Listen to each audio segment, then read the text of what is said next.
iglesia irá de gloria en gloria y de poder en poder. Los pastores son los que tienen la autoridad delegada por Dios. Y no es que ellos quieran hacerse los meros, es que Dios así lo estableció en la iglesia. Y además de eso, Dios le ha dado promesas de protección a los pastores, que es algo extraordinario. Aquí tengo en el piano a un hijo de pastor, nació en la iglesia, su padre pastor. Tendrá tanto testimonio que contarnos. Y en su propia vida ha habido la bendición, el respaldo y la bendición de Dios, porque ha respetado la autoridad de su papá y de su pastor. Y él y yo sabemos que cuando alguien se levanta contra esta autoridad, nosotros decimos: Dios, ten misericordia, porque no sabe lo que hace. Una promesa que nada más es para los pastores, ¿verdad? Isaías 54, 15 y 17. Esta promesa solo es para la autoridad pastoral. Si alguno conspirare contra ti, lo hará sin mí. Y el que contra ti conspirare, delante de ti caerá. Principio de autoridad. Ninguna arma forjada contra ti prosperará, y condenarás toda lengua que se levante contra ti en juicio, porque esta es la herencia de los siervos de Jehová, y su bendición de mí vendrá, dijo Jehová.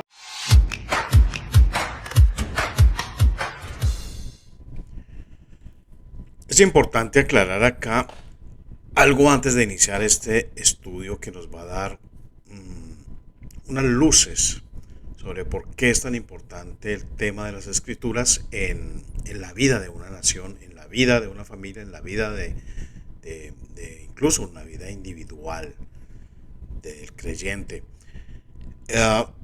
Este se llama: ¿existe autoridad espiritual humana impuesta por Dios? No tengo nada en contra de quienes desean llamarse pastores de la iglesia de Cristo. De hecho, tengo algunos amigos que, llamándose pastores, saben que no tienen autoridad espiritual alguna sobre las ovejas de Cristo, sino que solo sirven como guías, como personas que llevan la delantera y que desean ayudar a que otras personas creyentes encuentren el camino a Cristo.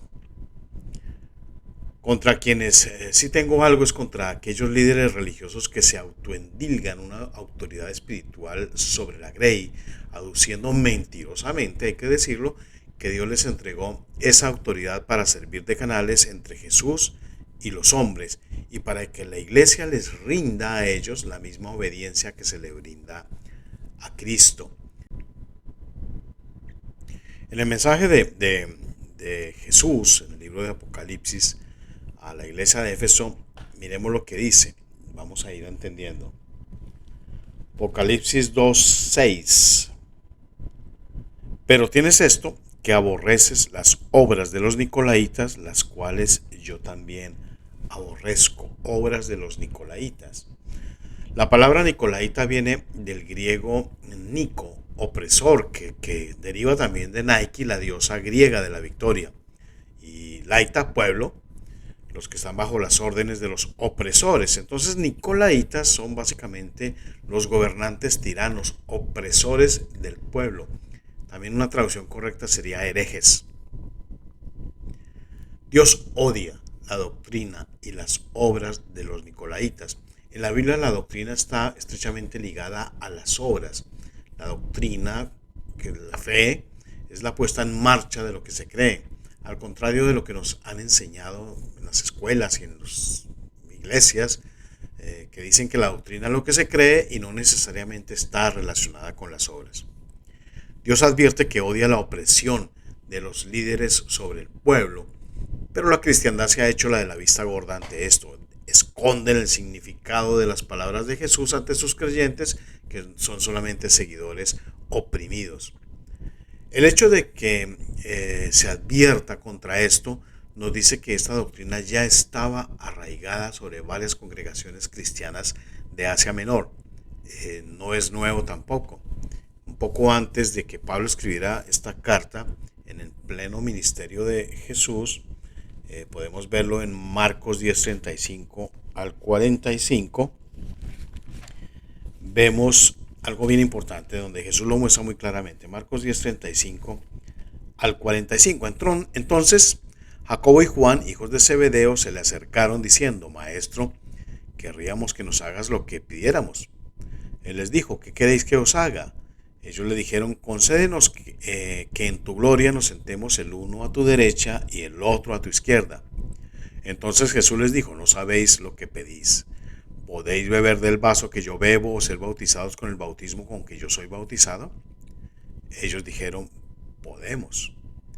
Jesús les dijo, a la verdad, del vaso que yo bebo beberéis, y con el bautismo con el que yo soy bautizado seréis bautizados. Pero el sentaros a mi derecha y a mi izquierda no es mío darlo, sino a aquellos para quienes está preparado. Cuando lo oyeron los 10 apóstoles, comenzaron a enojarse contra Jacobo y contra Juan. Mas Jesús llamándolos les dijo, sabéis que los que son tenidos por gobernantes de las naciones se enseñorean de ellas y sus grandes ejercen sobre ellas potestad. Pero no será así entre vosotros, sino que el que quiera hacerse grande entre vosotros será vuestro servidor. Y el que de vosotros quiera ser el primero será siervo de todos, porque el Hijo del Hombre no vino para ser servido, sino para servir, y para dar su vida en rescate de muchos. Texto bien importante que nos muestra, ya nos empieza a ver que Dios detesta esto. Hay muchos más ejemplos en la Biblia, pero aquí estos dos apóstoles querían estar en la cima del poder, en la cima de la pirámide. En la iglesia de Corinto también podemos encontrar, hay que leer las cartas a los Corintios de Pablo. En tiempos de este apóstol el problema ya estaba surgiendo, o sea, también en Corinto, no solamente en Éfeso. En Corinto venían los liderazgos, la iglesia comenzaba a seguir como si fuera el Mesías a líderes religiosos, y eso lo detesta Dios. Pablo dice, algunos dicen yo soy de Pablo, yo soy de Apolo, yo soy de no sé quién. Eso es detestable a los ojos de Dios. Los líderes religiosos, al suplantar la jefatura de Jesús, conducían a los creyentes a donde quisieran. Normal, porque las personas decían, la Grey decía, si estos son los representantes de Dios y tienen la autoridad de Jesús en la tierra, pues es palabra de Dios. Sigue sucediendo hoy en día. Entonces, también como antes, hoy los conducen a votar por candidatos corruptos. Yo he visto en los últimos tiempos que los líderes políticos van a las iglesias donde los líderes religiosos los presentan y dicen, el Señor me habló y nos dijo que este era el candidato elegido y que había que votar por este, y que, bueno, entonces la gente dice, pues si Dios lo dice, si Jesús lo dice, si el pastor, que es el que tiene la autoridad, lo dice, pues hay que hacerlo. Ese es el gran peligro de que uno no contemple, no lea, no estudie por sí mismo las escrituras y le crea a estos líderes religiosos que no son más que practicantes y difusores de la doctrina de los nicolaitas. Entonces, la orden de Jesús es muy clara en todas las escrituras. Entre sus discípulos nadie debería enseñorearse sobre los otros. Nadie debería ejercer autoridad sobre el resto. Con esta instrucción resulta absurda la pretensión de quienes alegan detentar una autoridad de parte de Cristo para ser ejercida sobre el resto de creyentes. ¿Robará el hombre a Dios? Pues vosotros me habéis robado. Y dijisteis, ¿en qué te hemos robado? En vuestros diezmos y ofrendas. Malditos sois con maldición, porque vosotros, la nación toda, me habéis robado. Note lo que el Señor plasma acá. Desde los días de vuestros padres os habéis apartado de mis leyes y no las guardasteis. Y por eso dice, volveos a mí y yo me volveré a vosotros. Cuando comprendemos la importancia de la obediencia y la aplicamos a nuestras vidas, podremos disfrutar de esas bendiciones. ¿Y cuáles son esas bendiciones? Número 1, protección. El ángel de Jehová acampa alrededor de los que le temen y los defiende. Esto está en el Salmo 34, verso 7. Cuando comparamos esta orden de nuestro Señor Jesús con afirmaciones como las de un amigo pastor, pues, él me escribió, tengo la carta por ahí, aprecio, pero sus argumentos no los comparto. Él asegura todo lo contrario de lo que estoy diciendo yo, que sí existe una autoridad espiritual delegada por el mismo Jesús. Él me dice en la carta, abro comillas: así pues, cuando la palabra dice que los fieles tienen que obedecer a los responsables de la iglesia local y sujetarse a ellos, significa literalmente que deben doblegarse bajo la autoridad de ellos, es decir, doblegarse a la autoridad de Cristo en ellos. Insistimos que a la autoridad a la que se doblegan es a la del Señor en esos ministros. Es rarísimo. No al dicho de los hombres. Es menester erradicar toda falta de auténtica obediencia, dice el pastor, y sujeción a la autoridad pastoral, porque no olvidemos que el reino de Dios está en la iglesia de Cristo y siempre permanecerá. Pero ¿y los que no viven conforme a Él y a su autoridad?, pregunta el pastor. El amigo pastor me envió un texto que se encuentra en Hebreos 13:17 para sustentar su extraño punto. El texto dice: obedeced a vuestros pastores y sujetaos a ellos, porque ellos velan por vuestras almas como quienes han de dar cuenta, para que lo hagan con alegría y no quejándose, porque esto no os es provechoso. Lo primero que hay que mencionar de esta traducción es que la palabra vertida aquí para pastores no es poimen. Poimen es el término griego que se traduce como pastor, literalmente, como gobernante. La palabra usada en este pasaje, al igual que en Hebreos 13:7, que también lo sustentan ellos, no es poimen, es hegeomai, una forma verbal que puede vertirse como aquellos que llevan la delantera, aquellos que os guían, aquellos que entienden más, aquellos que os estiman, aquellos que os cuidan y también, por supuesto, aquellos que os mandan, pero eso es solamente una posible traducción. En cuanto a ese término de obedeced a vuestros pastores, la palabra griega es peitzo, de peitomai, que puede traducirse como confíen, estén convencidos, crean, déjense persuadir, y también, por supuesto, existe el obedezcan. Pero obedecer solo es una de las posibles traducciones. Todas las demás acepciones nos indican una acción de dejarse persuadir o convencer, de creer, de dejarse llevar, de confiar, algo acorde con las enseñanzas de Jesús. La pregunta es: ¿por qué debería escogerse esta acepción autoritaria si el pasaje no lo amerita, ni tal muestra de autoritarismo tiene el apoyo del Evangelio? Porque en ningún lado está ese tema de autoritarismo. Un comentarista bíblico afirma: el significado básico del término griego utilizado, peitomai, implica que la aquiescencia otorgada por la persona cristiana surge como resultado de tener confianza primero, de estar convencido, de creer en lo que proviene de sus hermanos cristianos, y sobre esa base él o ella responden positivamente o no.